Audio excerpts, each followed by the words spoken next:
bersyukur alhamdulillah waktu dan tempat udah dikasih sama saya yang duduk di sini. Baru datang langsung lap-lap cakap.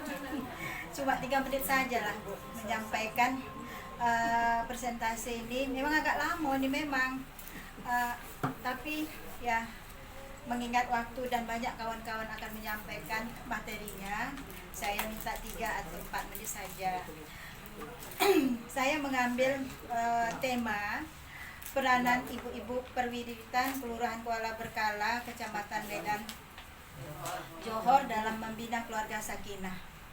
Kalau dikatakanlah membina keluarga sakinah, malulah saya sudah. Kenapa?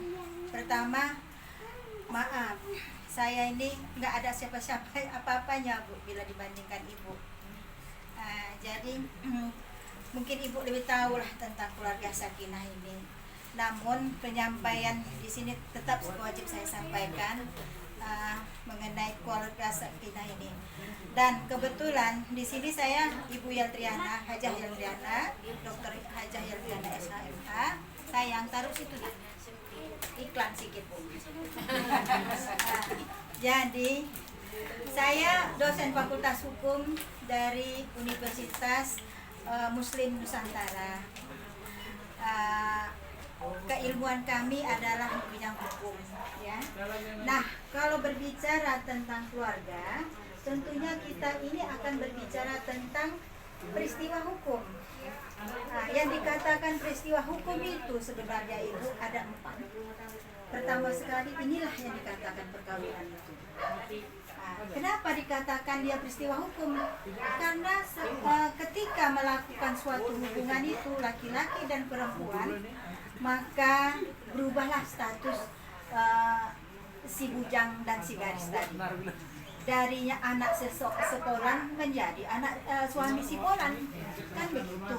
Nah, ketika dia membina melakukan hubungan suami istri dan membentuk keluarga, maka terjadilah beberapa hal yang akan terjadi. Mungkin kalau saya berbicara sakinah mawadah, pasti Ibu tak asing lagi, saling mengasihi, mencintai dan memberi dan segala macam.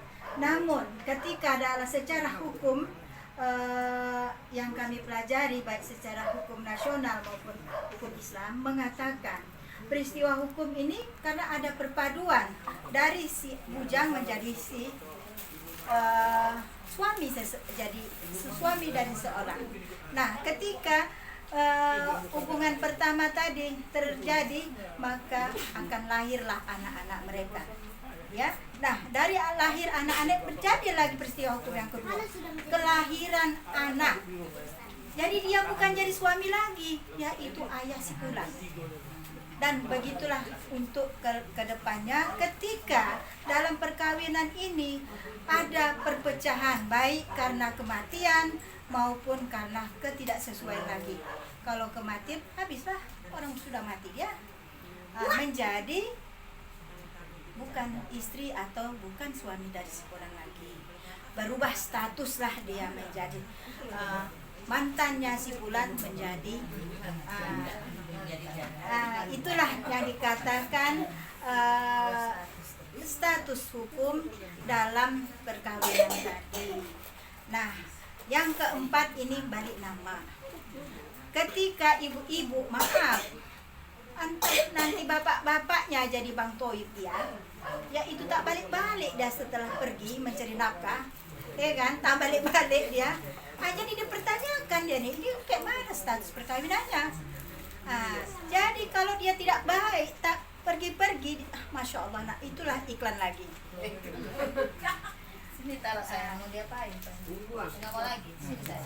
Jangan ganggu bunda. Itu mamanya soal apa, jadi saban nak win. Jadi ketika Bang Toib tadi tak balik-balik, udah berturut-turut dia, tak tahulah status lagi perkawinannya bagaimana. Secara perdata 5 tahun dia berturut-turut, 5 tahun Bu. Tidak, dia dikatakan 4 tahun sekian bulan, ada surat si Toib tadi, itu bukan katakan 5 tahun.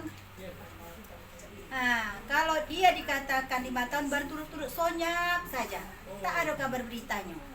Nah, maka ketika dia meninggalkan hutang di perkawinannya itu, maka boleh dibalik namakan.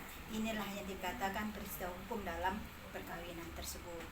Nah, untuk itu mungkin agak lama pula saya nih Bu ya. Bu, izin Bu, ini nggak bisa lama-lama. Iya, sudah tamat ini. Sudah nak tamat, nak wassalam ini. Makanya saya menjelaskan, tidak mungkin Ibu panjang lebar tentang saking mawadah. Ustadz udah ini membicarakan tentang peristiwa hukum menyangkut tentang yang materi Ibu. Ya, untuk itu terima kasih sekali Ibu sudah mendengarkan saya. Wassalamualaikum warahmatullahi wabarakatuh. Waalaikumsalam.